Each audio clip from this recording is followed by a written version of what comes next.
All right, guys, special episode, bonus episode of the C Squared podcast from Vaikanze. We are here during the rest day. First four rounds were a lot of fun, a lot of stress, a lot of battles on the board. But I have to say, I think both I and I would assume you as well, you had quite a good time so far. Yeah, it's been good. I wouldn't say stressful so far, but some complex games. It's been interesting. Like, my tournament hasn't been as eventful as the tournament of some other players for sure. Yesterday, especially, we saw a big shakeup in the standings. Fourth round was definitely the bloodiest one, but from my point of view, it's been going kind of normally. Only thing I can really regret was my last game. It was a bit of a strange game. I mean, I spoke a little bit about it for the Tata Steel interview afterwards, and I guess we'll get into that as well, but the first three games, I basically squeezed the maximum I could out of those games. 2 draws from worse positions, 1 win from a better position. Best I could hope for. And the fourth game definitely was very, very good chances to win, but it was a weird one. I guess we'll get into it. Yeah, I'm sure we'll talk about that after four rounds plus 1. You are behind half a point, the leaders, which is Anish, Giri, and Abdusattorov, who both scored very important victories yesterday. Anish actually beat, after 11 years, or maybe it was 12, something like that, he beat 12, yep. Magnus. Wow, So. I remember that game when he actually beat Magnus in the Grunfeld. I think he was playing with the black pieces. Yep. Long time ago. And 21 moves, he beat Magnus. It was, I think, 2011. I didn't play that year. I was playing in Gibraltar. I played 2010, 2012. I played most years here, but 2011 I wasn't playing. But yeah, Anish beat him. He was very young at the time. I think he's born 94. So he was 16.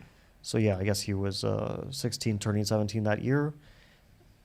He was very strong, but definitely an underdog against Magnus. But Magnus basically just blundered, and like the whole game was very bad. It felt a bit like an accident, while the game that they played yesterday was not an accident. Anish just played very well. From beginning to end, he outplayed him. It looked like he was just in control, and Magnus wasn't at his best, but it seemed like he just didn't fully understand the danger in the middle game. That was my feeling, that he kind of assumed it wouldn't be so bad for Black, which was correct, but it wasn't so bad if he had played accurately. And then he kind of just made a few sort of natural, not very urgent moves, and then suddenly B4 came, and then he blundered, but yeah, that was in... Out of the opening, it almost felt like Anish had an easy game. Like, it felt like his moves were quite easy and effortless. Well, we can get the game up, right? We can, yeah, sure. Why not? Let's go straight into that analysis and discuss the game first. So, start it off with. First interesting moment, Magnus plays what's called the Queen's Indian. It's not a super common guest. Let's say we go back 10 years, it was just as big a move as D5. Yeah. For example, Karyakin played this almost exclusively. Like, there's, you'll find like half a dozen games of Rodion Karyakin. And then it just lost fashion. Like, there's nothing wrong with it, but it lost fashion. This is, of course, a more popular move than bishop to B7, bishop to A6. And the second interesting moment, I thought Queen C2 by Anish, the sharpest line. Basically, if white plays B3, which is kind of the main move by the amount of games and everything, then Black has a wide choice. And I've played this with Black as well. Black can play bishop b4 check, and then drop the bishop back. Black has a wide choice here. Like, for example, I played this with white against Karyakin in the candidates. Karyakin was always a big proponent of the Queen's Indian until he kind of stopped. Queen c2 is basically based on this pawn sacrifice we saw in the game, which was hugely, heavily debated theoretically. If we go back again, like 10 years. This is all normal theory. Queen f5, I think, slightly rare move compared to some other ones, like Queen a4. I don't remember the theory exactly. There's Queen a4 I thought was one of the main moves. Rook takes d5 obviously blunders to knight b4. And I think that's an important point. Yeah, that's the reason why this knight is immune. For the second why, for example, white can play a3, forcing the knight back, because now rook takes d5 is a threat, because knight b4 is no longer a move, so knight c7. And the same reason why queen a4 threatens knight d5, and also the queen goes back, I think, to f6. Mm-hmm. And like I had a vague recollection of this line that black plays g6, and then we get something like when I saw this happening yesterday, that we get something like this. I didn't remember the details, and the queen can go to h6 or something like that. But that was my like very, very vague knowledge of the line. And then Magnus plays a move d6, which I didn't know, and Anish made a look like of great surprise. And I only found out later that Magnus had played this before. I don't remember the year, but a long time ago against Peltier, I think. Did he play it with white or black? With black. With black. And the point is, well, you're kind of getting into an attack potentially because your king is going on the king side and white's pieces are a bit aimed there. So if you go knight h5, queen h6 is coming and things of Maybe that nature. something like that. It's like, it's okay for black, but this is basically, obviously the move is e5. Like you can play this move without any calculation because it has to be the move. It's one of those positions where you see, okay, white's down a pawn, and black's next move can be like queen c8, and you need to utilize this pin because black can't take. And the only really reason black doesn't lose immediately is because of the queen d7. And the point is, wherever the queen goes, it gets a bit, bothered. Like queen so f4, what if you go queen g5? knight h5, for example. I thought queen g5, like I was only kind of analyzing during the game. I thought it was like knight e4, queen g7, long castle, but I think now h6 is probably the reason why if you take rook h7 and you get your queen trap. Queen gets trapped. Yeah. And like I briefly checked with the engine after the game, and oh no! So we got the reload screen of death. So let's go back to the moment we were looking at. Yep. Where like the computer was saying some weird line after queen c2 with knight b4, queen e2, bishop a6. I think it was like this. I don't really understand these moves, so obviously it's a bit of a random chaos. But to me, the fact that this is an opportunity for white, like this is very dangerous for black, shows that Magnus would never go for this line. And I think the reason is that willingly the king doesn't actually castle, doesn't get castle. You go rook to e1, you force the king either d8 or f8. Well, the other problem is now this you're knight. going to go to the knight. Like black is up at the moment 2 pawns in exchange, but this knight is going to get probably captured at some point. Knight c3, knight d5. Also, I see there's a knight e5 move here. Ooh, yeah. So I don't know what this is, but if Magnus knows that he could potentially be getting into some prep involving this, where he could just lose without a fight, because it's possible you get into this position, your opponent's prepared, and you're playing against a computer and you just lose, right? So he would never go for this. So you actually don't think this was his prep going into the I line? think this was his knowledge from whatever year it was that he played the game, probably like 2009, something like that. Yeah. I think basically he played the Queen's Indian. He didn't expect Queen c2. And then over the board he was like, well, I don't really remember anything, but I have this knowledge that queen d6, queen e7 is sort of a playable line for black. And he went for it. I see at this point he had 1 hour and 35 minutes. So it feels like he was still more or less in the know at this point. I think, first of all, 136. if you prepare the line, you don't play d6. I think you play g6. You play g6. Because okay. why would you play d6? Like, it's maybe not a bad move, but it's not the optimal move. You're going to suffer in the endgame. And then we get this endgame, and if you, let's say if you've prepared it, he would probably play it a bit better.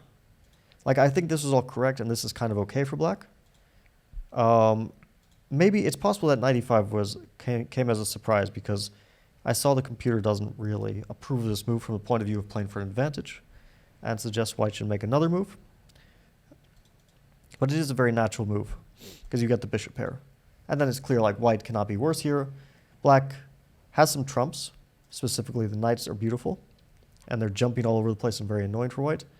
Downsides, king on f8 leaves black's rook completely locked in the game. That's the main problem. Mm-hmm. If black's rook could, let's say if black was castled here, king g8, rook f8, of course black is doing very well.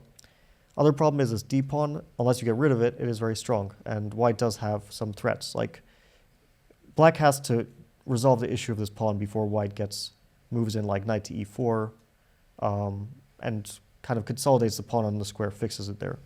And I believe this is actually what black went for in this game. Tried to corral the pawn on d6, cut the action of the rook on d1, as we will see in just a second. But he forgot about something. He forgot about potential weaknesses on the queen side. Yeah, I think basically he did something wrong, which was that he transferred the knight to d4, and this was a mistake. I think the point is that although the knight looks beautiful on d4, he allows b4. Yes. And that was his mistake. It's natural to put the knight there, but it wasn't. That's why I said like he didn't play very urgently. He played like it's a non-concrete position. So what was the move, the best move in the position right now? I guess king e7. King 7 trying to I don't know attack what the this pawn. position is. This pretty much forces bishop c8, right? It solves the issue of the rook on h8 because he never got this rook into the game. Yeah. Until it was way too late. Bishop c8, let's say. Yeah, I don't know what this is. It's some sort of very unclear position, and it's not too much fun for black also, because you're more likely to get in a very bad situation than white.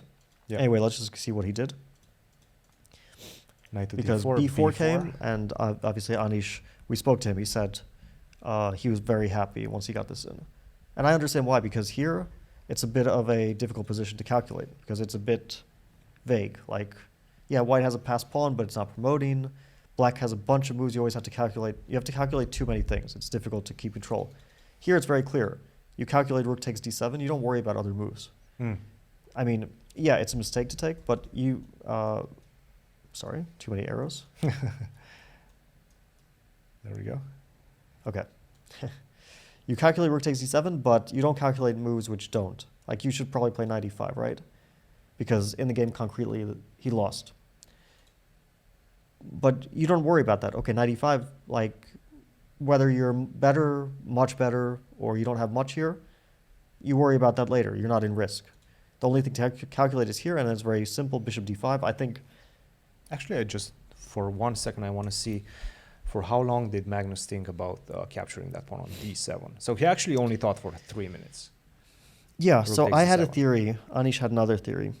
Anish thought he just missed bishop d5, which I can't imagine you just missed bishop d5. It's like, I mean, you're attacking the bishop, so what else is there to calculate? Maybe bishop a6. Maybe underestimated bishop to d5.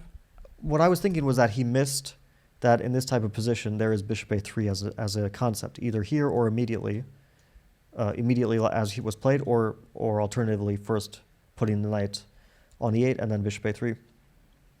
Probably what he did is better. But you just played b4. I mean, the idea is obvious. You want to weaken the pawn on c5, and after that, you have to attack it. I mean, It just seems like a very natural It was a follow-up. bad moment. Once you see his position, bishop a3 or rook b8 followed by bishop a3 are the first two moves which come to mind. So, yeah, it's a bit strange. But I have a feeling like the game wasn't going his way. He was under pressure, and he maybe thought, I need to make this move. Like, I just can't make another move. Yeah. If he had thought, yeah, probably he would have played knight e5. And I think Anish did mention somewhere h5, which is also an option because it does try to activate this rook in another way. h5, h4, maybe rook h5. Yeah, maybe something like that. But okay, so this happened, and unfortunately, it's already a disaster. Like, this is falling, and the rest of the game... I think he got some chances later on. So king e7, bishop c5, knight e6, bishop b4. I think here they were mentioning on the broadcast that he could have taken on c3 and maybe tried to survive like this. Yeah, of course, you need to do this. It's a nightmare, because the two bishops are better than two knights, but anyway, you have to do this. Like, white will probably double the rooks. I don't know how you do it. Maybe rook d2 or something, rook d8, rook d1. And even if you trade all the rooks, it's still very, very much a nightmare for black. And it's exactly the type of position Magnus would love from white's point of view. Like, you would expect Magnus against anyone in the world from white side would win this like 80% of the time. Just because it'll go on forever and ever, and he'll keep building up the pressure in a way he's very good at. Defensively, he's not as happy about this. Nobody would be, but he's definitely not happy about having to, play some, whatever it is, g6 and then just wait for the rest of the game. Actually, you have so much experience against Magnus. You know him personally pretty much at this point.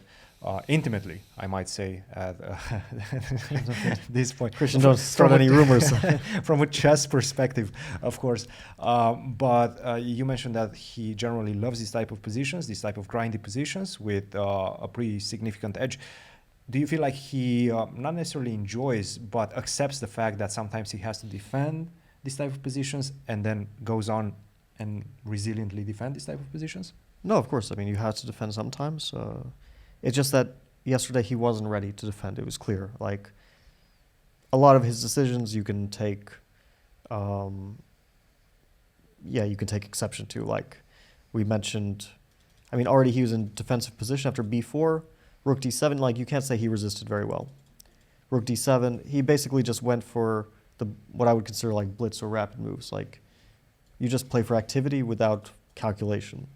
Like it's just, okay, I'm sacking a pawn, I get some activity, and hope for the best. Throw caution to the winds. And it wasn't a very disciplined way of defending. And the problem is that, yeah, he got punished immediately. Like I'm sure if he had stopped to calculate for a long time at this moment, he would see that more or less, among other moves. But knight a4 is the move that makes you say, okay, I just can't go for this because not only am I down a pawn, I didn't get any activity because I'm just losing material by force pretty much. Yeah. So yeah, in that case, you just do this. You make some move here. I guess you probably won't find a better move than knight f5, but you could also play rook c8. Yeah, then you allow a pin here. But anyway, like you go for one of these options.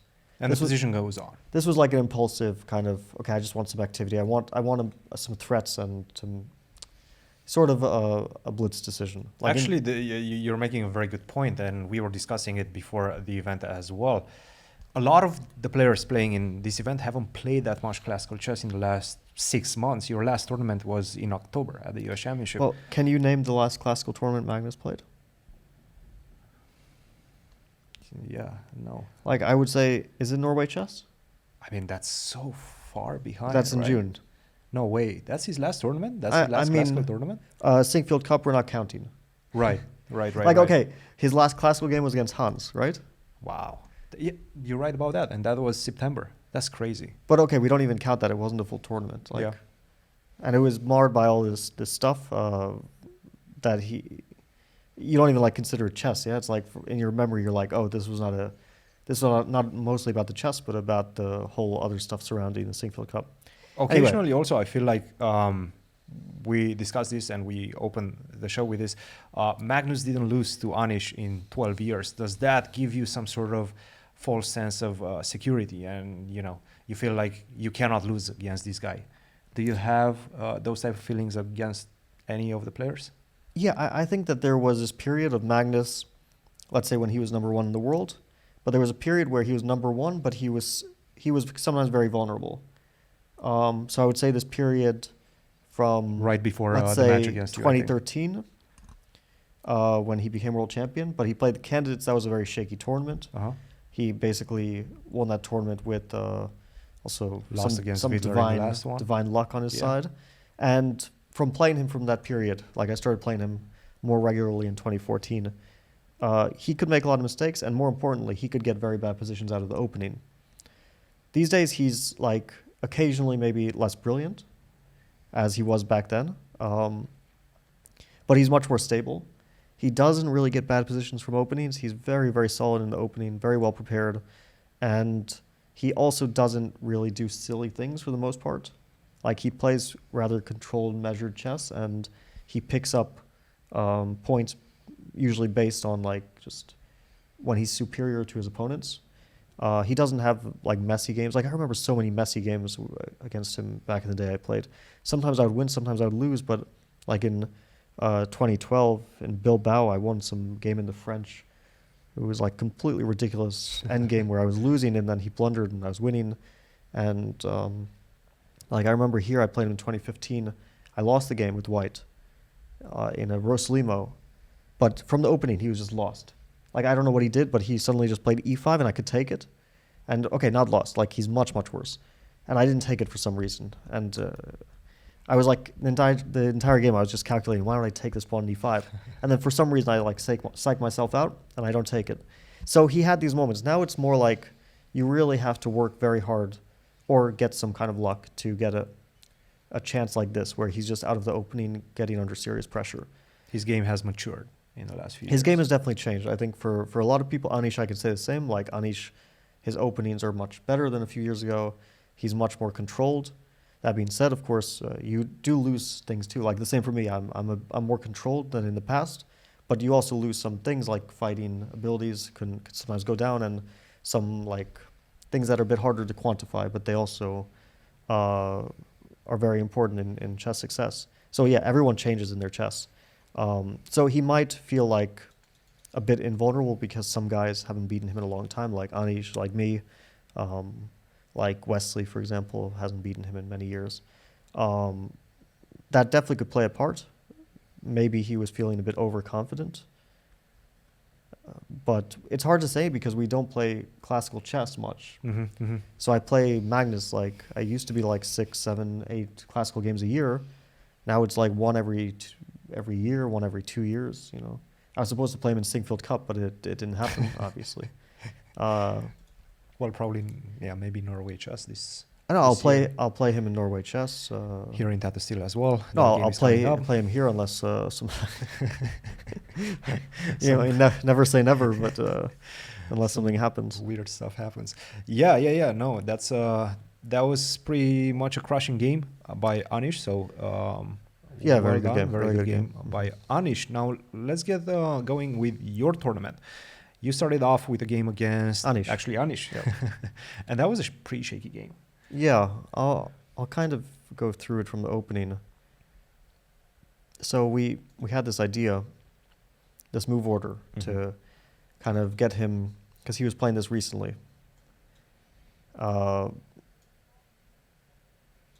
Like this line against Jan, he played in the World Rapid Championship. So this was the idea, to get this position, and there was some idea we had here, right? And we don't have to talk about the opening. Yeah, it's not very important, but he came himself with a rare move order, which, I mean, we won't get into the specifics of this either, but it's basically trying to get, like, this is a Queen's Gambit accepted. Right. This is similar to a Queen's Gambit accepted, if white plays d4, but black delays c5. So the bishop goes back somewhere, let's say here, and it delays c5, right? It's just a bit different. You can try to play e4 first to get a Queen's Gambit accepted. Let's say... That opens up the possibility to a lot of other things. Yeah, like c5 and then d4, and this is a game that Anish played against Jan Nepomniachtchi. From the black side, Jan beat him. But I was, like, this game was a surprise for me. It has been played before, but it's a rare move order. And usually people play it anyway with the idea that they go into the Queen's Gambit accepted. Like after d4, usually people play c5 anyway. Reload this again. We're getting the death zone. But Anish came with the idea of delaying c5, which, like, if he had played c5 here, d4, we get into another line of the Queen's Gambit accepted. He played bishop b7, and I realized the point was that after d4, knight d7, white is not in time for e4. So it's not strictly a Queen's Gambit accepted. Like c5, e4. In this position? Yeah, maybe you can do it. No, wait, sorry. What is the... No, sorry. It's... Yeah, I'm just like completely confusing things. We have to go from like this move order. Yeah. c5, d4, b5, bishop e2. And if bishop b7, now this is what we could have gotten in the game. Then d takes c5, this is how Magnus beats some people. Like, I think like this, bishop c5, and then the knight maneuvers, knight d2, b3. And it's aiming for a5, and this is actually a very unpleasant endgame for black, which is why they usually play knight bd7 here, to avoid those endgames.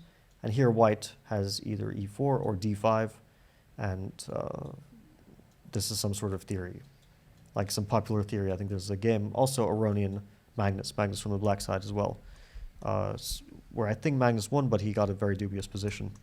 So that's the Queen's Gambit stuff. And what Anish did, this move order, after d4, he doesn't go for c5, he doesn't allow dc5. Delays it, and there's no queen trade. And knight d7, and then anymore. You follow with c5. And there's no d5 stuff. All these squares are protected, no e4 as well. Yeah. So that's why I couldn't play d4. It seemed like I wouldn't have any game there. So I went for this closed structure.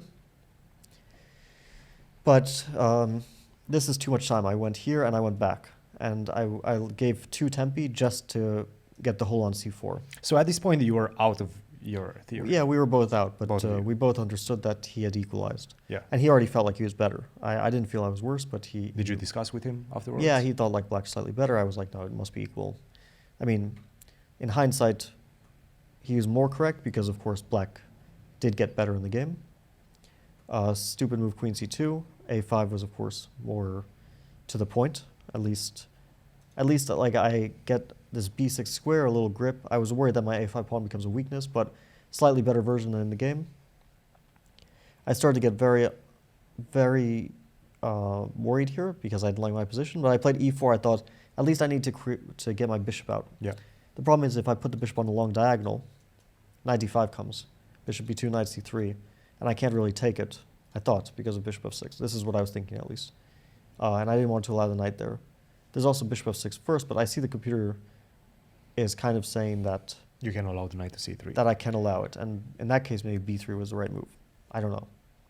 But to me, allowing the knight on c3 looked extremely difficult to handle. I don't really understand what the computer wants. But also after the exchange of the bishops, it's very difficult to get the knight out from c3, right? So Yeah. that might be a problem. I thought long without term. the bishops, I wasn't worried because this I probably would have gone for because then I would think c5 is potentially weak and there's some knight d6 maybe, things like that. But this one just worried me a lot. I didn't see what to do. Rook a1, bishop f6. Maybe he wants to slowly round up the pawn like this. Okay. Knight e2, knight b1, perhaps. Round up the knight, that is. Yeah. Knight e4. Okay. Maybe I could have done this, but I went for this instead.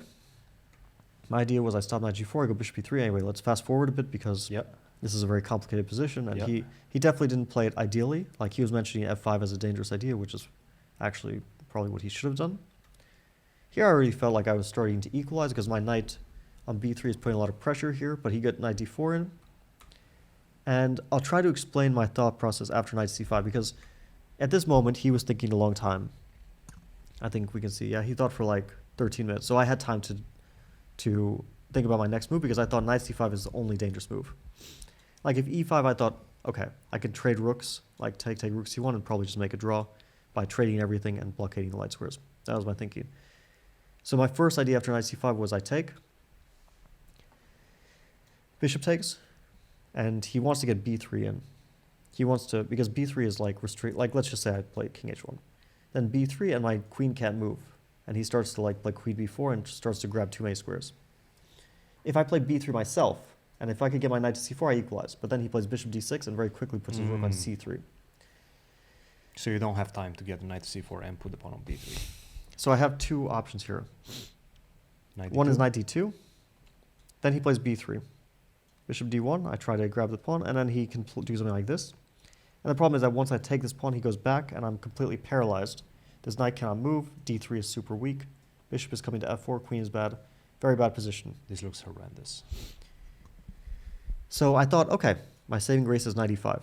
Threat is knight d7, and if rook c7, I play knight c4, take.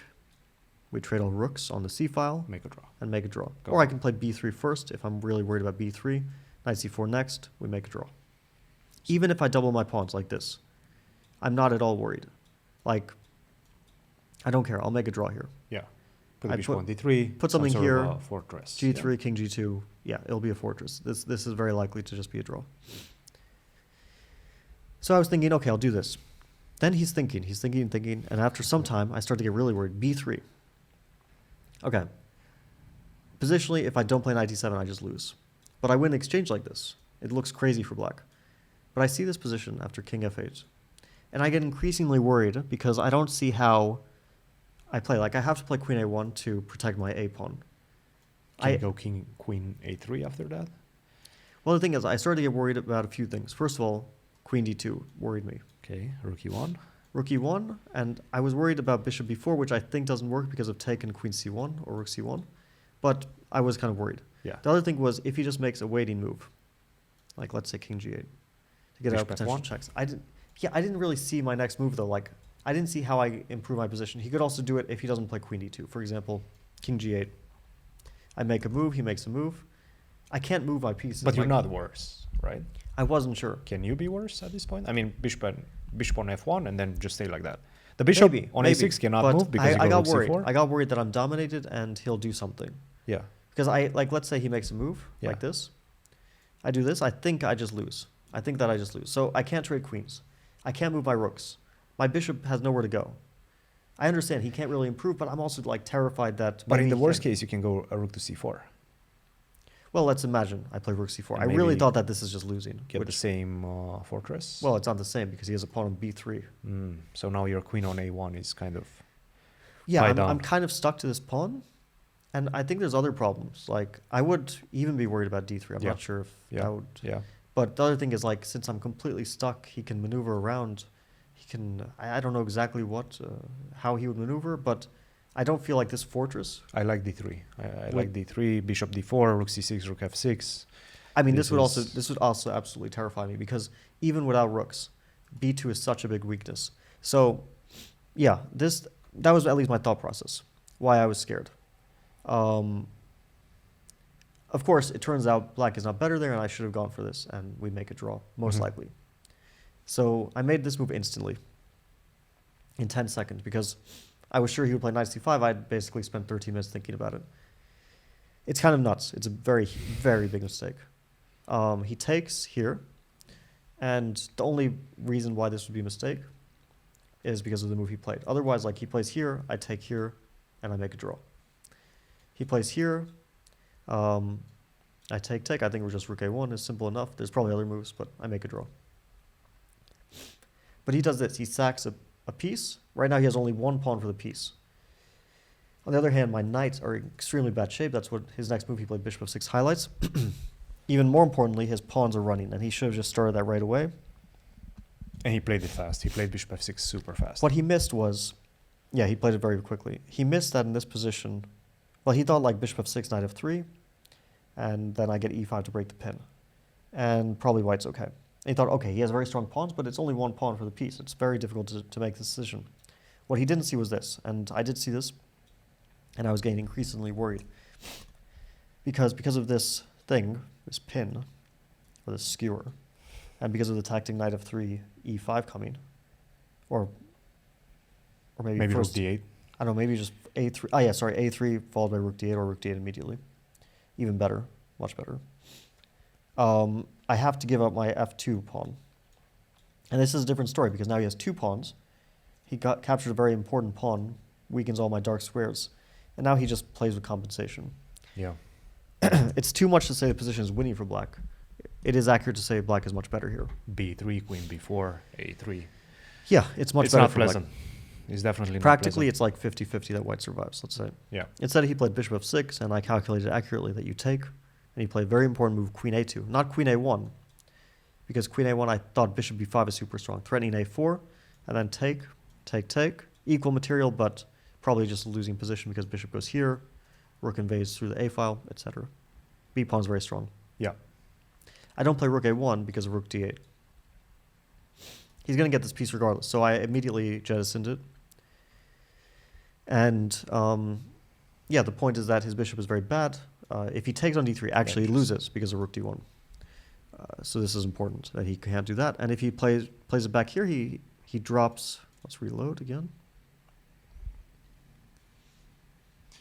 That's what happens with hotel internet occasionally. Yes.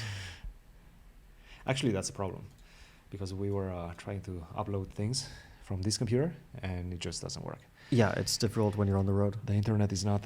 Here he loses working pawn. very He was well. actually kind of lucky. I think he saw this in advance, rook c6, but he missed queen a4, and he was a bit lucky. Is this the only move? Well, I have rook b1, but then rook b6, and he kind of consolidates, and the pawn on b4 is very strong, so it's a very unpleasant position. Yeah. That's why he went for this whole line.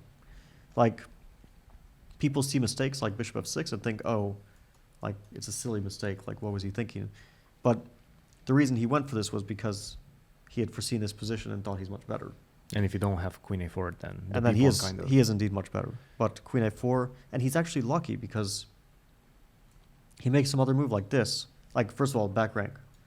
That's a mate. Mate. That's a mate. And he goes here, and he loses b pawn. And then he has to, defend, well, he's down a pawn. Like, he has to defend 5 against 4. Okay, probably a draw, but, he has to work. He's going to have to work for it. But he had this queen c3, and we made a draw because, for example, this, he could have taken on d3 too, but this also, rook a4, and They exchange everything And draw. Very nice.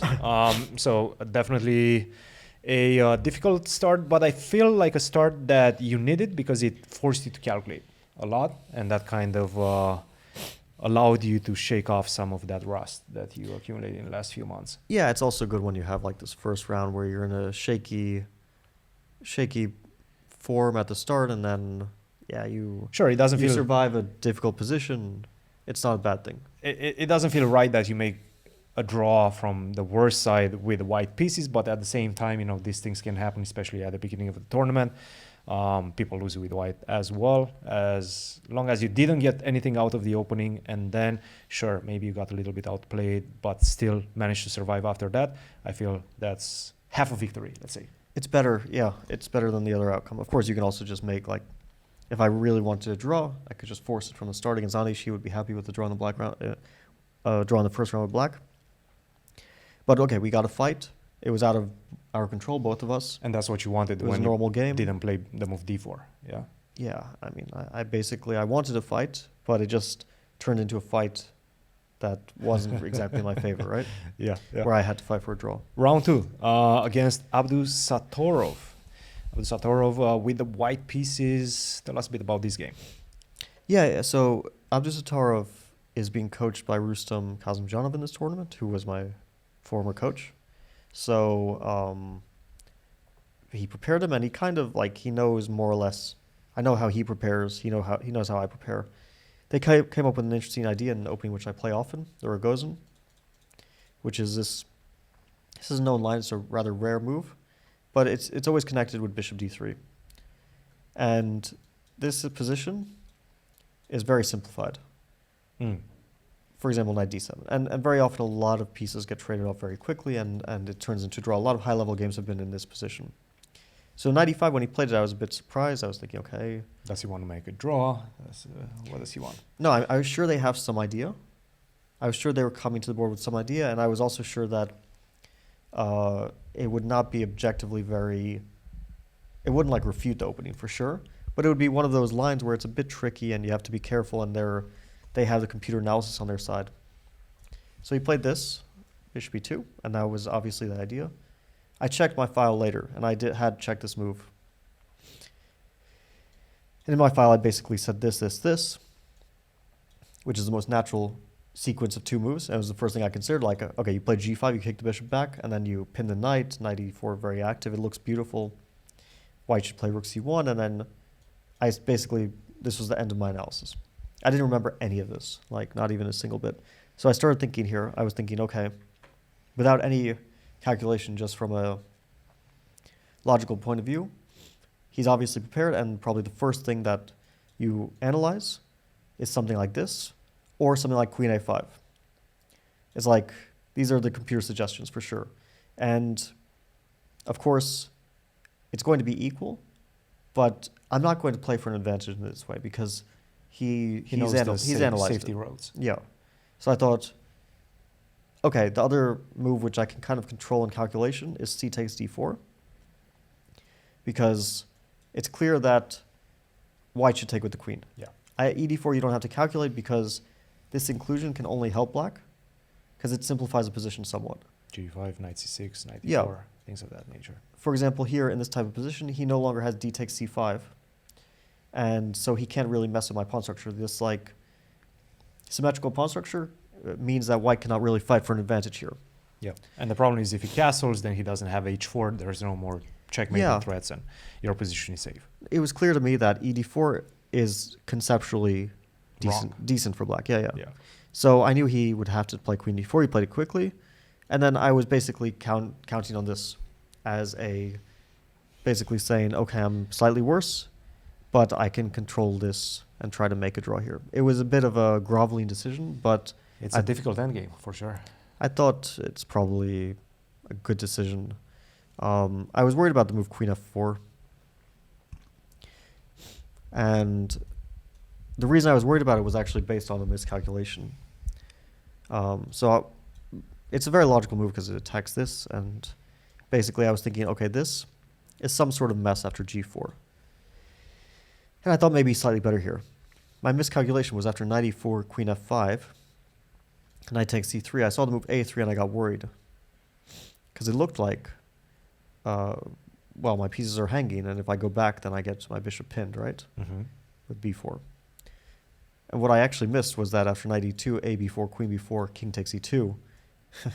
For some reason, that this bishop is attacked, bishop is hanging, yeah. and I just take it and I'm up a pawn. That's easy to miss. I was like, looking at the position right now, and for a second I didn't see the bishop on h4.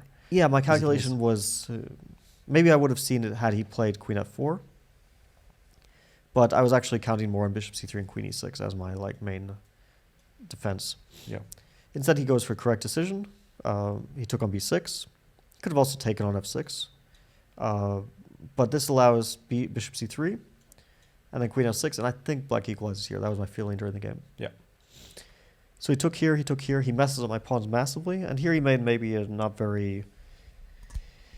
slight inaccuracy. Yeah, slight inaccuracy, knight d3, while he should try to blockade the d-pawn with knight f3. Let's just get that position back up. Mm-hmm. There it is. And most importantly, he doesn't allow me to trade the bishop for the knight and create an obstacle or bishop position. Keeps more pieces on the board, and yeah, it looks ugly. And why would I go for this with so many terrible looking pawns? I just thought my piece activity and general drawish nature of the position would be enough for a draw. You also have two bishops, so But my idea was always to definitely take. helps. I was always going to take and mess up the pawns, and my thinking was, these pawns with very simplified material are not huge weaknesses, and these pawns are likely to get exchanged. I don't know. It was objectively a bad decision, but okay. I kind of like it. I was looking at the position, and obviously, even with a weaker engine, it gives it even a bigger advantage. Actually, at this point, it was saying that white is almost winning, plus 1.5 or something like that. I wasn't worried because then I checked it with a stronger engine, and I realized that it's only plus 0.3 with perfect play. Also perfect play if you make all the right moves. Yeah. So it's important that you keep the position and you make all the best moves. One thing about engines where we can still outplay weaker ones, stronger ones we can't anymore, but in, for example, 4 against 3, rook against rook, yeah, with this structure, that's a known weak engines very easy draw. can evaluate it very highly for white. Plus 1.5, things So of that nature. Yeah. if they foresee something like that, they could think, oh, white is winning, while it's based on a position we know is very drawish. Yeah. So sometimes human knowledge now strong engines of course recognize this because they can see so far ahead, and their positional understanding far exceeds human positional understanding. But anyway, knight f3 would be unpleasant. But he did this, and then of course happily took this, and I probably should have taken a knight d7. And the reason why is because the knight on d7 really defends this pawn, and this pawn as well. So it's a very good place for the piece, and my idea is that I will basically just double. But I thought knight c6 was a bit more forcing, and maybe in hindsight it was, because it also introduces the idea of d4. For example, if he plays king d2. Can you go d4 now? Yeah, actually this would be bad for him, because he would be in a very annoying pin. But here I simplify the position to a point that I was very happy. Yeah, rook d8, king on d2 is not that safe. So I thought his two main moves were king e2 or castle. King e2 we'll see in the game. This I thought I'm kind of taking, and rook a3, and I will make a draw. Although I still wasn't sure about this, rook fb1, because I'm temporarily up a pawn. But he is probably getting this back. But I suspect that in a position like this, take, or maybe first rook a3, take, and then rook fa8. And then if he takes, I assume that this will be a very drawish position. Maybe you'll get a pin on the first rank as well. First of all, it's important that I have this move, rook c2. Yeah, and also I have ideas like knight e5, g4, attacking. I have activity, and rook d4, a1, knight takes h2, d4 will also just the highly drawish nature of these positions. It's if we'll see this in the game as well, but even if you lose the d pawn, sometimes it's a draw. How bad is it if you lose the d pawn for nothing? But you still have a knight coming to e5, king on g7. We'll get into that a like bit later, because that's very concrete. Got it. But that depends a lot on, I would say if white can keep the structure intact, win this pawn, and keep the rooks on the board, then I would assume it's close to winning. Yeah. So anyway, he played king e2, which is objectively probably the best move. Now I had to take, because d4, unfortunately, now knight d5 comes. Very bad. Rook fd8 is a bit too slow. I just need, like, he plays knight b5, and if d4, he even has, like, e4 stuff. Like, this is a kind of bad news. So I had to take. The good news is more pieces coming off the board, the more drawish it becomes. Played rook a3. Now he had to play rook b1 because if he defends passively, like this, he can't really improve, and I also have knight e5. And my knight can, for example, maneuver here. It can also go here. If I trade knight for bishop, probably very drawish. Also ideas of knight takes d3, b5, maybe? Yeah, it's a very potentially drawish position. So he went for the concrete line. By the way, at this moment, I think I took, like over 20 minutes because I was calculating basically to the end of the game. Yeah. So he went for this. Like, it's a very logical line because everything seems, up to this point, seems forced. And so you immediately reach this position in your calculations when you play rook a3. It's like within a second. And then you think about various things. First of all, you think here, but then you see, okay, there's bishop b1, there's also rook b1. You don't want to trade rooks because d5 becomes very weak. So you immediately discount that. But then you see move rook a3, which is very difficult to discount because this feels very drawish, 4 against 4. So you think, okay, I'll survive here easily. But then white plays king d2 to protect the pawn. And now, if knight e5, white is free to take a pawn. So you probably don't want this because rook a2 is unfortunately then with bishop c2. How does that continue? Yeah, there's this king c1 and bishop b1. Knight e3, you have rook b6. But also king b2. Like, this is the other issue. Because here I have the move b5, for example. I reach this position in my calculations. And you think, oh, I'm winning a piece. But then king b2 happens. And then you realize, no, I'm actually just down 2 pawns. Yeah. So these kinds of lines went through my head. And then I had a brief moment where I was like very close to playing this. Because I saw the move knight a5. And the reason why I was close to playing with this was because of rook f6, suddenly knight b3 is an immediate draw. Not knight c4, but knight b3. King d1, rook a1, king e2, rook a2, and king d3. Knight c5. The king can't go to d4 because knight e6. Knight c5. Or So, knight c1, well, it can, but it's still a draw. Yeah. So, and then I saw king c1, and then rook a3, or even king g7. Yeah, and this position I was like not sure because it's very difficult for him to keep control here. But the problem he has moves like this, and I still have like a lot of tricks with knight c4. e4 maybe? Sorry? e4? E4 probably knight a3 or rook a3. Yeah, I don't know. It was a bit of a. I realized it was too messy and I couldn't really control it, so then I went for my first intention, knight e5. And here he surprised me a bit because if we go back a few moves, when I was looking at this position, I was worried about bishop f5, and the only point where I was kind of confident to go for this, like maybe 40% confident, was when I saw the idea to play rook a1. Rook goes back because otherwise king e2, rook a2 is, again, like I'm just giving checks forever. Yeah. And then rook a7. And it's very passive, but I saw absolutely no move for him to improve his position. The thing is, if rook b5, I give a check again. And how does he escape? Like, again, he's going to deal with these checks. So the problem is if he goes king d2, well, actually, it king doesn't d2 even improve again. his position. Yeah, but you have knight c4 also. Yeah, I mean, this is not helping him. And bishop c8 unfortunately runs into knight d3, so I have all sorts of like rook a2 followed by knight d3 tactics. Rook d1, I have both rook a5, but I also thought that in this position I would probably be completely fine. Yeah, rook goes back to c7. I don't know, This like is fine. This should be fine. This I thought would be fine, but computer's making me doubt that this would be fine. But I thought this would be fine because I thought, okay, I play king g7, I'm solid.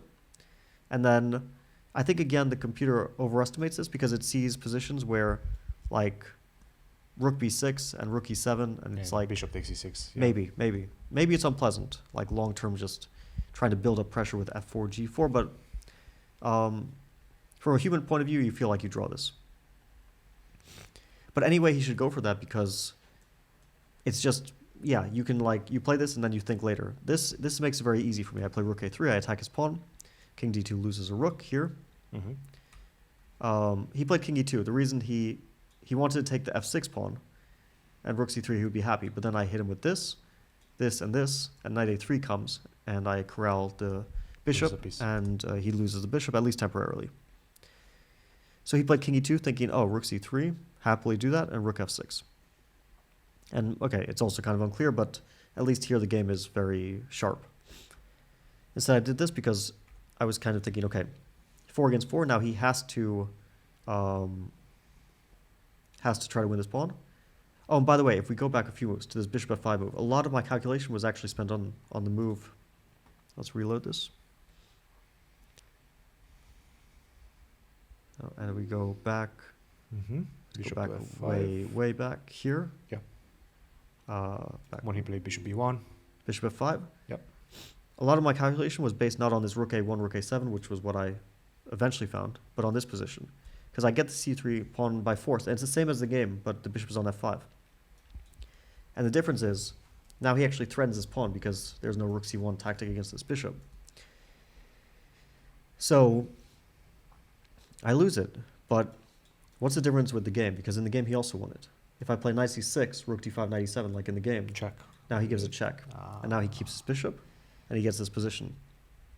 I was thinking in this position that I can start to give him checks from the side. And I thought he's probably forced to play rook d2. How is this endgame? This was like my backup. I was thinking probably it's a draw.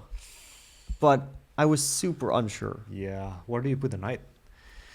Because I'm going to go f4 at some point, probably immediately. Yeah, I was thinking I'd put the king in the center. I don't know, I could probably put it on d6. Get the bishop to wait king here. d4. Yeah, keep going. Usually you can't like trap knights. Like now we start making waiting moves. Yeah, king d4, king d5. Let's get the king in center. I'm not going to go bishop e2. Yeah, I mean... So we get this position. But you're not going to trap my knight. Like, I thought I have basically unlimited squares for it. And if you ever try to bring the king around this way, I'll also bring my king around this way. That was my thinking. Now, if I had to guess on whether this is a win or draw, probably a draw. But I wouldn't be super confident. Well, if anybody's an expert, tell us in the comments if you've read a lot of Carsten Mueller or Dvoretsky or anything of that nature, and you know exactly... It's such an unusual one. I mean, it's like... the assessment of this. Because specifically with the f-pawns and bishop and knight imbalance... Yeah, you usually have like FGH. Yeah, but I don't know. Actually, this probably is easier to draw than FGH. I'm not sure, because you have less flexibility with your pawns. Like the bishop has an outpost on f5, otherwise maybe you could post them like f7, g6, h5, and get a lot of light squares along with... Anyway. Yeah. I was very happy to find this rook a1, rook a7, to not have to deal with this sort of torture. And the way he did it, this position... He's just... now I force his bishop to f5, and then... By the way, one last trick was if d4... At first I was thinking this is... e takes d4, knight c6, and I thought I regained the pawn and make a draw because of rook d5, knight e7. So first of all, it was kind of based on a blunder because I missed that there's rook a4 here. But I did see that he has this king d3, allowing a check here. And then he goes king c4, and if knight d4, rook d5, winning an exchange. And if rook d4, king c5, winning a piece. Okay, I have knight a7, but yeah, I probably lose this piece eventually on a7. And then I saw his king d3, and I was like, oh, let's not get too clever. Because I had this backup in mind, which is what I played, that I go here. Threat is d4, so he kind of has to take. Knight e7. I think this is a good educational moment because we are being told, or at least I was told when I was a kid, that this position 4 versus 3 is much easier for the defensive side if the pawns are double on the f5. That's what I heard too, and... That's what all the coaches say. That's what the coaches say, and I think it's probably true because it felt that way in the game. I mean, it's sort of like common wisdom. Yeah. But I've never like had it in practice, and then I went for this pretty much very confidently. But then I was like, oh, maybe it is a bit unpleasant. But I didn't feel the unpleasantness because there is not a lot of ways to make progress. I thought I can even allow the king here without any worry, like just. Yeah. Okay, who cares? There's nothing to do. I mean, okay, give me a check here. I don't care. Yeah, I mean, of course, I didn't really want to allow the king there, so I was like, okay. I think maybe what he wanted to get in the position was something along the lines of get the check to g3, and then somehow fly the king to f5, king g4, king f5. But that's exactly what he did. Leave the king on h7. Like he got this. Yeah. That's what he got. Yeah, but now the king is tied to the defense of the f2 pawn. I don't think it has anything to do with that. I mean, he could have played f3 Can we go here. f3? And then king f4? Yeah, and then rook b5. Then rook b5, then it's over, yeah. Yeah, I wasn't at all worried. I mean, I was also not worried about this. I like briefly thought about it. I was like, okay, worst case scenarios. He goes f4, yeah? Yeah, I was like, okay, this does not worry me in the slightest either because I'm cut off, but you can't do anything. I'll only tell you the one thing which I was a bit concerned about, I think later in the game, was, yeah, like this sort of thing. I was a bit worried that even if I like, for example, this moment. Yeah. If he plays e5, of course I have rook a3. That was like my... But if I do this, I was a little bit not happy about this position. Because... Rook a5, f6, or...? Yeah, like this gets very dangerous. Potentially, I don't know. It's probably all a draw. f6 is rook g6, and this, I don't know, is like this. I was... Okay, I mean, you start to be hyper cautious just because you want to be like super... You're starting to see ghosts. Yeah, but then I always have checks on the side. Like here, he can't escape. He can't move anything. So it was very easy to hold if anyone, any of our viewers ever get the chance to defend with this position, like just go straight for it. Like, don't worry. You're going to make a draw. The doubled F pawns, don't worry about it. It doesn't matter. We're all going to make it. Yeah. All right. Good defense, and definitely felt good to defend what I would call a difficult position out of the opening, because he definitely surprised us. But your reaction was good.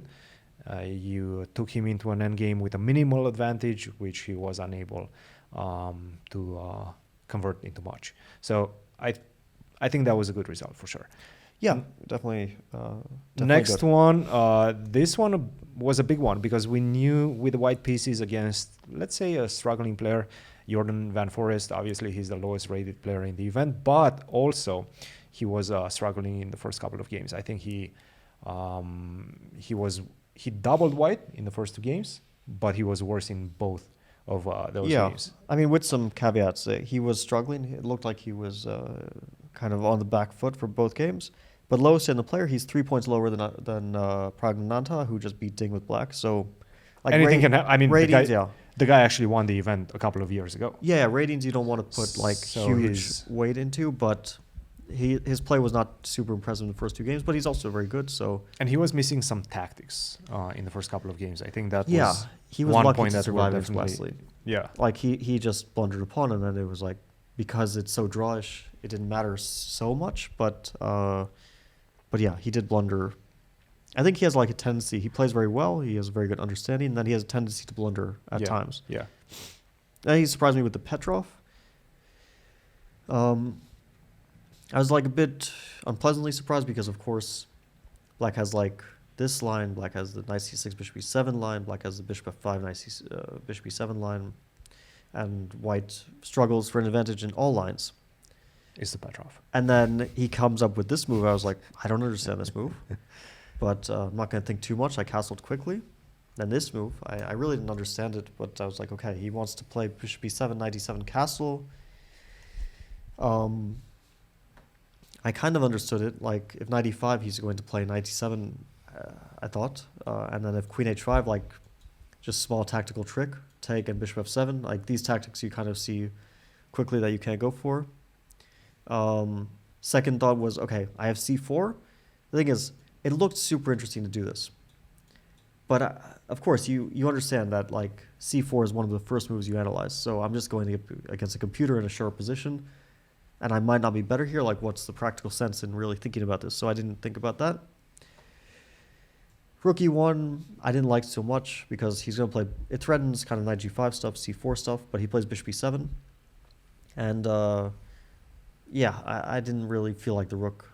Like, if it's connected with c4, maybe. But after c4 take everything, bishop d5, I didn't see like how to really press for an advantage. I didn't think about rook f4 here, stopping it from castling. But anyway, I wouldn't have played it because it's extremely positionally risky to play in this manner. So then I was attracted to the move I played, queen e2. Because I saw, okay, he should play bishop e7, because my threat is against c4 or knight g5. And then I thought c4, and if he takes, I don't have to take on e4. I just take on c4. And once the position opens up, this f5 move is a huge liability for him. So I thought, wow, very nice. I'll get c4, and then he'll play c6. And I was like, okay, this can only be good. So I play queen e2. Then he plays bishop e7, and I started to think, well, c4, c6, it must be good. But on the other hand, my only logical move is knight c3, castle, and I didn't really see how to continue here. I saw like the only logical move was bishop f4, and then I saw g5, and I'm like, oh, I'm a bit scared of this. So that's why I didn't decide not to do it. And then he told me after the game that this is all correct, and then bishop e3 and white is significantly better, and this is probably like the semi-refutation. Significantly better. He said he wasn't going to play g5, he was going to play knight d7 instead. Like, this is what he said, and I checked after, and it was kind of more or less aligning with what the computer said. And so then I couldn't see a follow-up after c4, so I decided, okay, c4 is definitely still his prep, so let's play some random move and just start playing a game. So I played knight e5, random move, take, f3, castle, obviously is correct because he doesn't want to retreat immediately. Did he surprise you with this move castle? No, Or no. You were expecting it? No, I thought You if saw knight it from f6, afar. rook e1, his position just sucks. Yeah. Like, then he has to play king f7, I get the e5 square. It just looks like a really sucky position. So he has to castle. And I didn't think much about this. Because it was like, I really don't believe that I can do this. Like, I didn't Also, the guy calculate. was blitzing at this point, all the way up. Up I until wasn't this even point. sure if he was still prepared, but I was like, I just can't do this. Like, this looks terrifying to go here. Literally none of my pieces are developed, and he has bishop g4 stuff. I didn't calculate for a second this position. My only thing was, do I play c3? But then I thought bishop d6, he continues. And then if I take, Bishop c2. I saw this position, and then I saw this here, and then I saw this move. And I'm like, okay, I'm scared. I didn't calculate after this, but I was just scared. I was like, I don't know what's going on, but it's too many pieces aiming at my king. So I didn't play c3 for that reason, because I didn't see how after let's reload again. c3, bishop d6. Yeah, I mean, c3 was my first like instinct, but c3, bishop d6, I didn't see what to do. Of course, I can always play like knight d2. I guess I'm kind of okay, but then I saw the move bishop f4, and I got rather interested because I thought he has to make a choice here. On the one hand, this is very natural, and I was actually expecting it. And then I was thinking, okay, I can maybe do this. I take the piece now. Of course, much better version because I got rid of the bishop. Like, he's no longer attacking with as many pieces. He takes, Queen b4. here. Or rook f8 first. Queen d4. Because queen b2, I think knight e2. So it goes like here, here, queen g1. And I wasn't sure about this position. Does he have e3? Or e3 is too much? Rook f2, I think. Knight d1, rook d2. Like, he should trade queens, and even in the endgame, he has extremely good compensation. But it's only enough for him to try to make a draw. Like, he's definitely... I'm not risking, and that's why he didn't go for it. But I wasn't sure if I would do that, because I have other options after bishop d6. For example, I can just take. And of course, I'm not really better here, but I'm not worse either, and I guess I'd slightly prefer white in this position. And I also have this move queen e3, which was like vaguely interesting. Take, and again, he doesn't move the knight, he plays rook a8. I didn't like this so much. Yeah. But he was afraid of sacking the piece, rightfully. He actually played correctly, bishop f6, c3 came naturally, g5, correct move. Very dynamic. And then he played a weird move, knight d6. I mean, he got a lot of criticism. For example, Peter Spiedler criticized it heavily. The reason he avoided this, because Peter was saying like, oh, you're getting d4 next. Of course, bishop c2 was the idea that I was going to go for, and if d4, there's rook d1. So that's why he can't get d4, and Maybe f4, followed by f4, knight bishop d2. f5. I thought I'm slightly better here, but I understand It's a game. that I'm probably not. Yeah. Like, I like my position, but objectively, he's okay. And he should have gone for it. Instead, he did this. I played f4. And I started to regret f4 because then I played it very quickly and probably was a good decision from that point of view. But I was like, this position after fe5, knight e4, I don't really see why I'm any better here. Because his knight on e4 just stays there. Like, if I ever take, he doesn't take with the f-pawn, he takes with the d-pawn, and he creates this very powerful phalanx. And he makes some move here, like rook a8 and doubles, for example. Rook e8. And he's not worse. You don't actually have good ways to improve the position, yeah? Like you can try to go a4, b4, try to... You sometimes have some g4 develop. breaks, but yeah, it's not really working out for white. So it's kind of an equal position. But he was afraid of long-term... If, like, let's say this kind of position is probably very dubious for black. He was afraid long-term that he gets something like this. Yeah. But yeah, he blitzed out g4. Very big strategic mistake. I think I played correctly. Knight is going to e3, where it's an excellent piece. I was probably a bit too clever with rook d1. I could have played knight e3 first. Now you have such a nice bishop on e5. Yeah, the reason I didn't do this because at knight e4 I wasn't 100% sure. But I was like, okay, rook a d1 even more. Oh no, sorry, knight e3 I was like, oh, knight f7 I'm not about so sure about this one. Yeah, But knight then- e4 you can actually take. And then Yeah, just knight go e4 I c4. wasn't worried. Knight f7. Because now he threatens take, and then if I take with the f pawn f4, that's why g3 is very strong. But I only realized this idea later. That's why I played rook a d1 first. c6, now knight e3, because now I see knight f7, oh, g3. Mhm. And if he takes here, and then my knight maneuvers. Bishop g2, the knight goes here. He doesn't get f4 break. And then the Once pawn my on knight's on f4, I'm strategically winning. Pawn on f5 completely, yeah. So that's why I did this now. He plays b5. He said, like, after the game, I wasn't sure this is a good move, but I just wanted to do something active. And okay, strong computers show h3 as completely winning for white. Yeah, I was looking at the position, I was seeing +3, and I was like, h3, nobody plays that. I was ready for this idea, but the thing is, after the h file opened, I thought he would get it more quickly than I would. Yeah. But then king f2 is actually just winning. Like, I King get the f2, h file very h1. quickly. But even if I saw this king f2 move, I don't know if I would have gone for it. Yeah. It's a bit... It looks not necessarily pointless, because obviously you want to make the best move, but unnecessary, because you have other ways to continue having a pretty decent advantage. Yeah, on the other hand, when you start to play one inaccurate move, it starts to snowball. That's and true. a4, like, yeah, you should play h3, but it's a complicated position, and But you didn't feel like you're playing an inaccurate move, right? I wasn't sure about a4. I was thinking it could be a mistake, but I thought at least this gives me a very concrete target. Like, I play queen c2, or rook a1 was also an option. I regained the pawn, and I opened up the queen side, and I was kind of happy about opening up the queen side. Mhm. He did this, surprised me again, but then I started to understand that he was worried somewhere about some tactics with knight g4. At least that was my thinking. So he was like kind of over protecting against it, and also maybe someday thinking to put the pawn there. I got too clever, king h1. I was thinking, I like this move. I like king h1. I don't. I was thinking if queen a4, then he plays knight f7.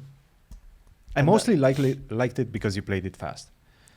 And Yeah, we were both blitzing a bit because it I felt wanted like to see you close to him in time. no, he started to blitz, and I was thinking, okay, I need to keep the momentum. And I saw this and I didn't like it, so I was thinking, okay, I'll play king h1. I'll prepare to take. Then after knight f7, I'll be ready to take with the d pawn on e5, and my king will be out of the way of bishop b6 to g1 tactics. That was my thinking. And I was thinking, okay, he doesn't have a more useful move than king h1. He plays a3. I didn't think about b4. I was like, nah, I don't want to. I mean, b takes a3 is simple enough. Like, why? But then he plays knight c4. I realized, oh, the king on h1 is not so great. So I was like, okay, it's time to go back. My first thought was queen a4. Very direct. He plays h4. Sacks. Bishop d5 comes, or h3 first. I wasn't sure which one. I mean, I thought bishop d5. Followed by bishop e4. And then h3 comes. And I saw a position like this, and I was like, it's very tempting to do this because he has no way to create threats. But long term... But what if he gets there? Yeah, what if you get... Yeah, so someday it's very scary.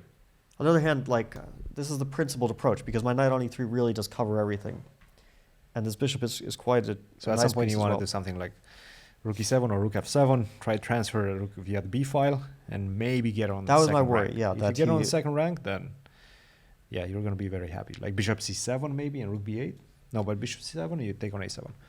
Yeah. That's I mean, probably objectively, I was like, probably I'm better here. But then it was difficult, so I decided, let's go back. And my thinking was h4 loses, and we'll see why. I was like, okay, I'm gaining the tempo because h4 will lose because of a tactic, which happens in the game.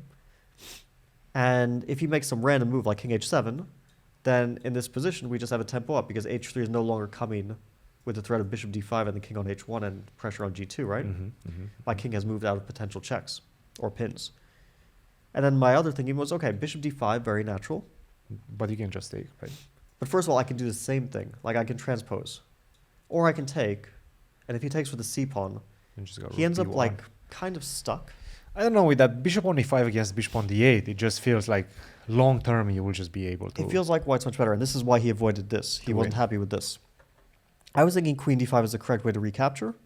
And then anyway, he tries to create some counterplay with the queen, which is very active. But He still, was worried rook about to b1, this. rook b7. Yeah, and this, and then he was worried. Well, we didn't, I don't think he analyzed this too much, but Yeah. I was thinking if he gets c5, and it's still tough fight. You know, like c5, and he gets an active bishop. I was thinking a4 because then c5 gets hit with this rook b5 followed by a5. So these lines were in my mind, but then suddenly he plays h4, and I was like, what am I missing? I mean, I understand he has a tendency sometimes to blunder, but this is a very... I thought he was protecting against knight g4 tactics. So I was like, well, in that case, h5 was definitely not to protect, yeah, because he just gave me this pawn. And if he takes queen g6 as mate, next move. But I had this brief thought, because I thought for, like, let's say 2 minutes here. And my thought was, maybe he's sacking. Like, he sacks the pawn, he gets the d5 square for his bishop. But, like, 2 seconds of calculation, or 2 minutes, I was like, well, first of all, if I just start grabbing all his pawns, my knight on e3 really does do a brilliant job of... let's go back to that moment. Where are we? Here. If I do this, he will move out of the way. I take here, and he like this. And yeah, of course, it's a bit... he's very active. Nice bishop on e4, but my knight on e3 really defends this very well, and rook f2 or something. 2 pawns up, yeah. Two It's a much pawns. better version than the position with the pawn on h3. Yeah, of course, of course. A So completely like, different version. I was like, this definitely wasn't his intention. He would never sack 2 pawns like this. Makes no sense. And then I was like, well, I can even play queen e2, because now he doesn't even get that because Queen here is e5, mate, yeah. right? And then he's forced to do this. And then I decided, okay, this looks really nice. I mean, I hesitated for a bit at this moment to play queen e2 or queen a2, like 5 minutes. I thought I should be practical and not spend too much time here. But I was like, I mean, it's not just that I have How 2 many pawns is pawns. that? It's 2 2 pawns. pawns. You have a nice bishop on e5, a lot of pressure on f5. Yeah, Never let's... coming on b file. Very importantly, the knight on e3 really defends my king. If he ever plays h3, okay, at this moment it would just be stupid because he even allows like mates to stuff. But just this structure is very safe for white because knight on e3 always defends against mate and it cannot be bothered. The bishop on e5 is like really controlling, and if it ever gets exchanged, then I create, like this was one of the main moves I was considering. Then I thought here, going to h5, and then he's left with this very weak pawn. And if f4, then I get knight g4, and my knight is again going into all sorts of very annoying squares for him. And then f5 is just like chronically weak. He just always will drop this pawn at some point. Yeah. The only thing in his favor is that if the position opens up, rooks are extremely powerful. But for the moment, it's closed. He played rook e6, very clever move, I thought. And also, with the bishop on e5, he doesn't have this square b8 for his rooks. To Yeah, include his he rooks also into can't play. fight for the b file. It's unfortunate. I thought this was a great move because rook g6 and if take. At first, I didn't realize that he could get his rook into the game. But then I realized, okay, take queen h7 wins the piece because of the pin. Yeah. But then I saw this move I liked quite a lot. I mean, computers just kind of want to take it slow. h3, rook f3, c4. I didn't want to play a slow game. I wanted to play very concretely. Invade here because if his bishop ever moves, like let's say bishop b6, then I pick up my third pawn, and with 3 pawns we're already talking about a huge material advantage, h4 also falling. I wasn't worried about h3 because as we said, g3 is a very safe. Like usually you're worried. Like let's say the queen could get into d5. You're worried that the h pawn creates a mating net. But with the knight on e3, there's no such mating net in any situation. Also, like this position. You can even take on f5, right? Yeah, I mean, even Queen if the takes queen gets f5. active, there's always like this. I mean, he never. This I wouldn't want to allow.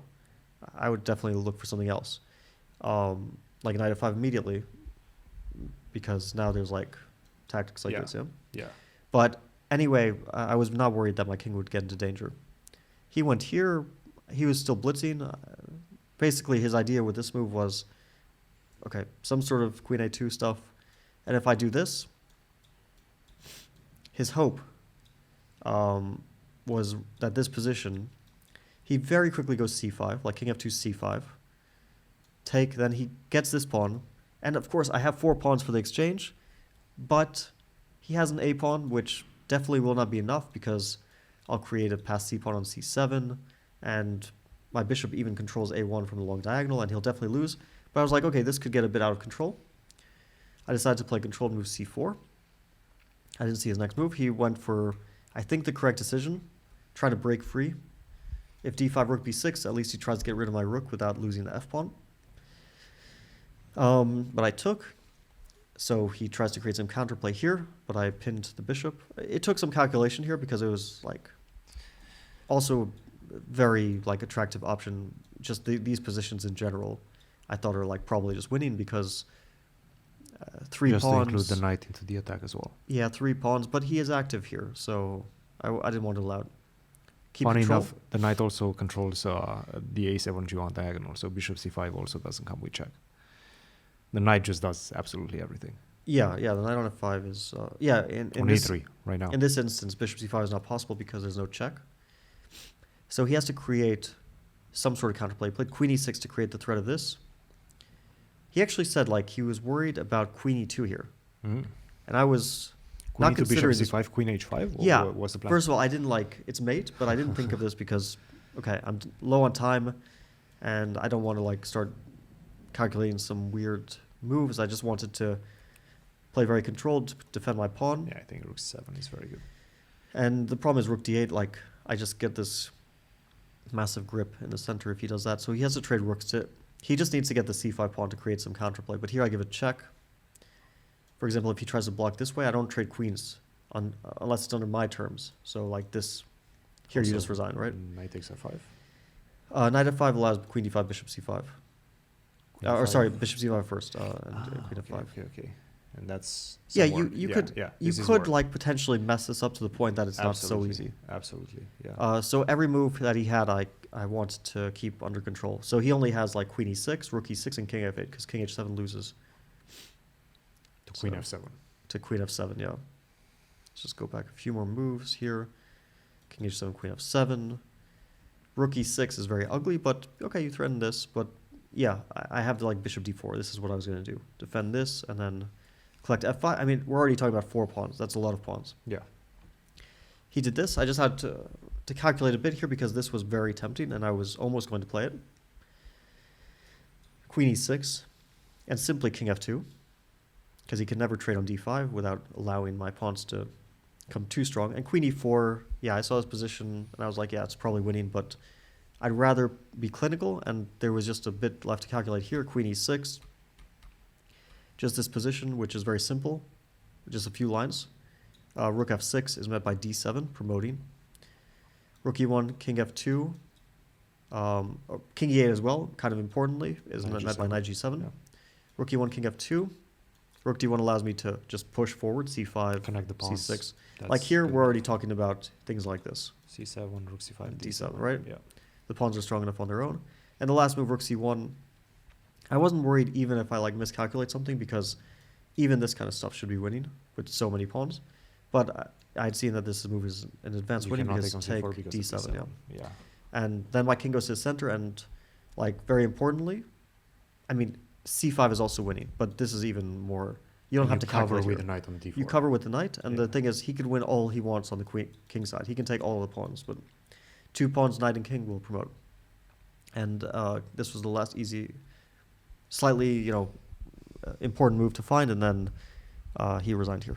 Yeah, very nice game, very important game, and we were discussing it's very important in this type of very long, closed events that you take advantage of the opportunities, and this was one of them. He played, let's say, a dubious opening. Obviously, he knew it very well, but I think you reacted very well, and that helped you build up a nice advantage. With the white pieces against a low-rated opponent, always you have to put as much pressure as possible, and that you did. Now, let's go to the last one, and we'll keep it short because we still have some preparation to do for Wesley. Yes. Who's coming tomorrow. But this one, there's actually not much to talk about. There's only a little story. Yeah, I mean, we'll just okay, opening is not too important. I played a risky line, and we won't go into the details. Yeah, the game against Rapport, who, by the way, also is more or less struggling in this one. He's on -1. And if I have to point to one thing which I regret in this game, it's that I didn't play long castle here, which is a much better position for black. Much, much better. I was only thinking that this position was kind of unclear to my eye. And then later, computer shows that a6 is vastly better for black, which even this engine doesn't show it, so maybe I can't kick myself too much. Yeah. But human intuition says you should castle. And then I was thinking, castle knight e4, but I'll first ask him to clarify the bishop, and then I'll castle. I was thinking, bishop a4, long castle. And for example, I can even go here now, and I can move my bishop, and I get a much better version of this conclusion. So I was like, and then when I played it, I was like, bishop e2, he probably just equalizes because of a move I didn't see in advance, queen c2. Yeah, this was a very important move. And I think you had knight b4 at this point also, yeah, right? Here I was hesitating. I was like, knight b4, and then I saw this line, queen b4, there's this move, rook b6. And at first I was thinking, maybe I'll go for this. You saw this move? Yeah, I saw this. But then I saw this position, queen e7, and I was kind of annoyed because then I thought queen g6, rook c1, and suddenly I'm in danger, yeah? I mean, yeah.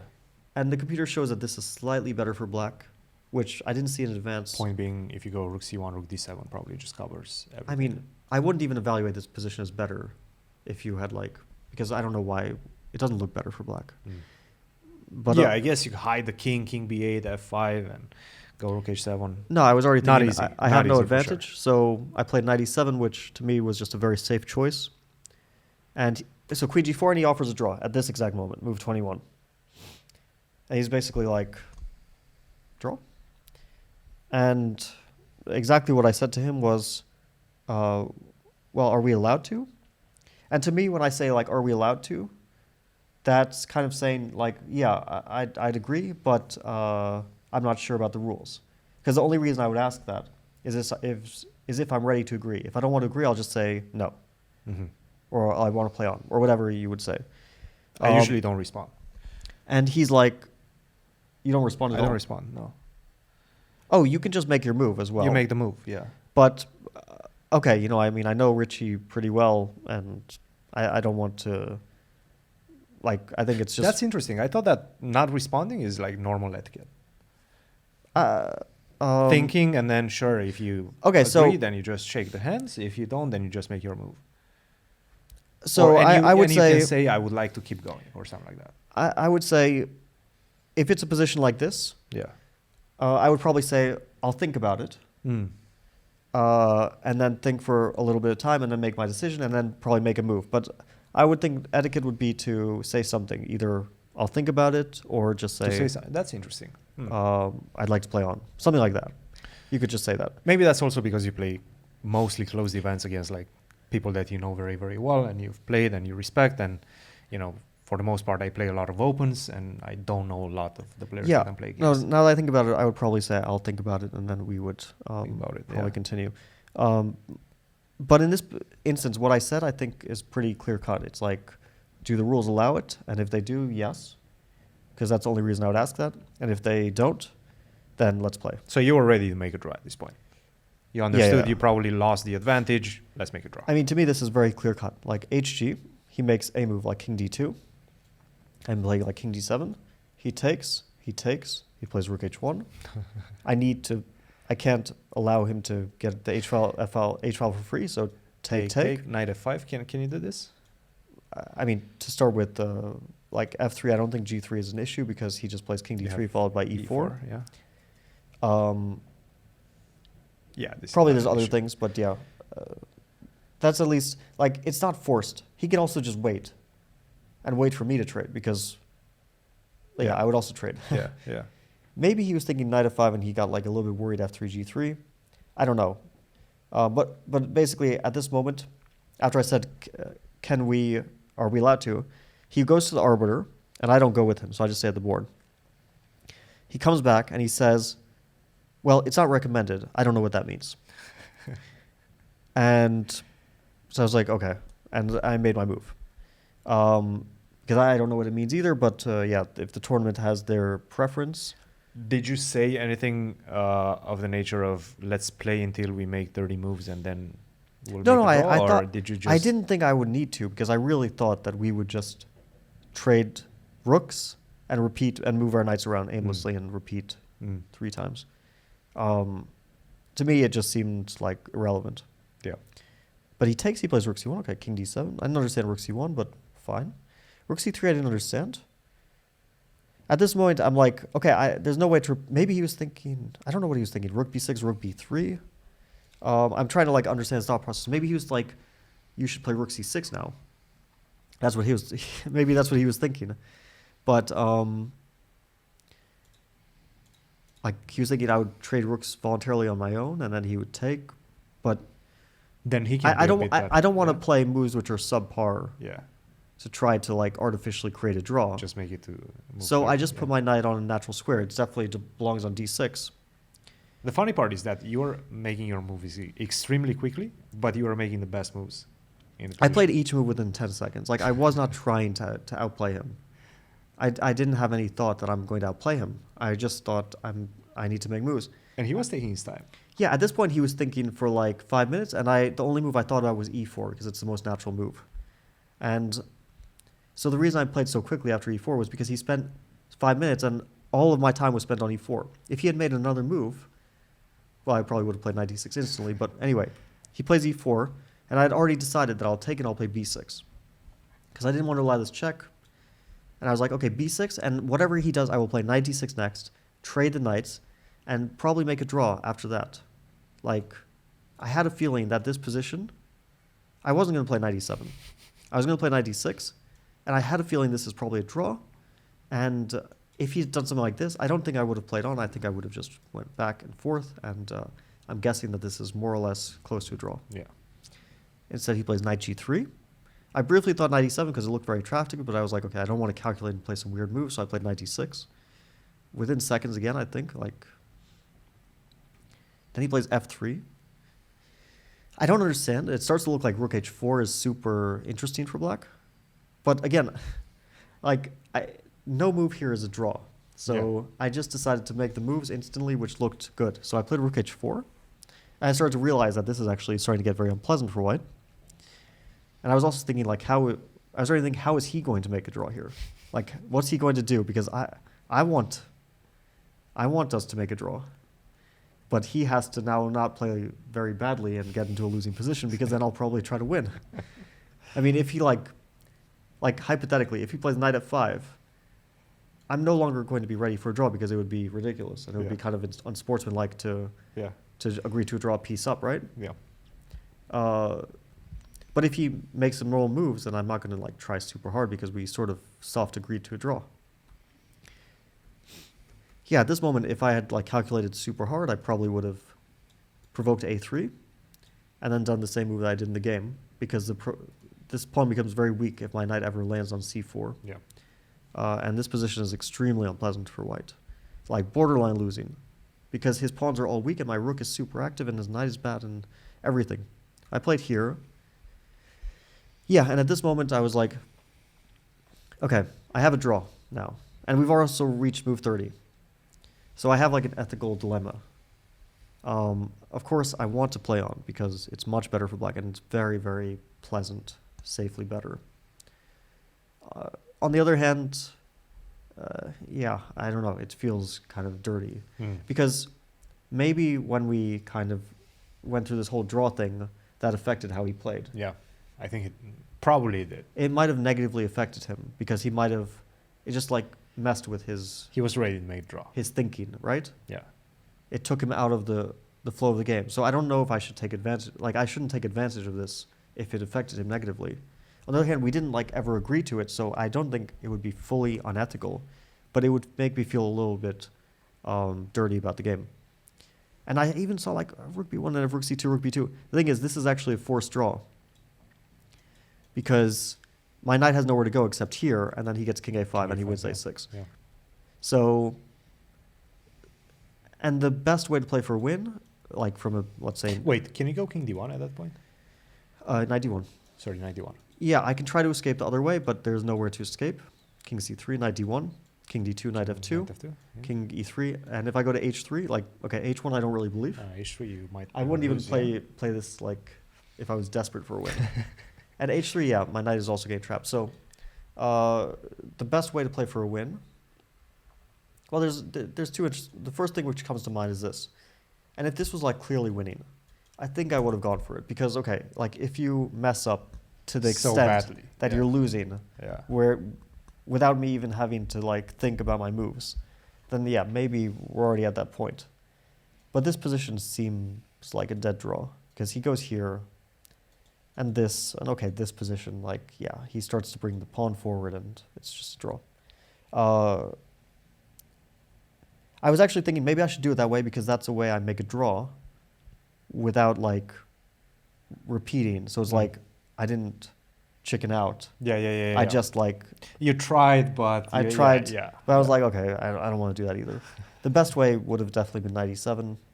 Then rook d2, and you have knight d5 coming. f5 also is a problem. But I actually didn't realize the extent of my advantage here. King d6. It's also maybe. a bit vague. Yeah, it's like f5 and king e5 and then rook d3. It doesn't look like totally clear cut, but it's like slowly he just gets a bit squeezed, Yeah. and it's 50-50 if he draws it.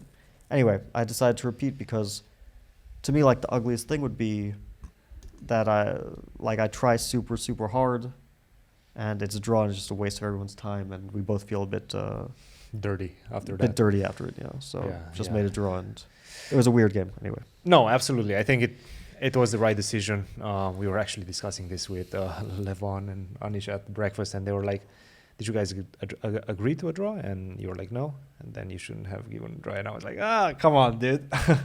It's a soft agreement. Yeah, it was a soft agreement. It's a soft agreement. So, like, I really think tournaments in general should just have no draw rule unless it's a threefold Yes. or insufficient material. And it's The like... Sophia rule. It's yeah? very simple. If you reach rook and 3 against rook and 3, everyone knows it's a draw. And then the players just play like rook a2, rook b7, rook a1, rook b8, repeat 3 times because there's no more interest in the game. If players repeat 3 times in a completely fighting position, then the organizers can be like, oh, this is not nice. You're like trying to get out of the rules. The position is extremely fighting, and we might not consider inviting you back next time. And it avoids all of the kind of things in between, where it's like this, where we don't recommend it, and then the players are like, well, what does that mean? I mean, we already paused our game thinking we're kind of agreeing to a draw in a drawn position, and now it messes up the whole flow of the game. So just for simplicity, just have draw rules. Yeah. No, and I then, agree. it's easier. Yeah. Well, good start to the tournament. +1 after 4 rounds. Definitely still to play 9 rounds to go. That's a very, very long tournament. A very windy tournament, I have to say. I wasn't ready for... I've heard stories about Vaikanze and how windy it is, and how, if you're having a bad time, then you're probably going to have a very depressing... if you have a bad tournament, then you're probably going to have a very depressing time here in Vik. But so far, so good. We've seen the sun occasionally, but we've seen it a couple of times. So it's been a good trip so far. Definitely still to play. Tomorrow you're playing against Wesley. That's a very difficult game. But I'm drawing a lot of positives from the first 4 rounds, and I'm looking for the next 4, and probably we'll be back with another highlight after the next 4 rounds. Yeah, it should be fun. Should be interesting. Absolutely. Well, keep an eye on tournament, guys, and show your support in the comments, and we'll see you in the next video. Cheers, guys.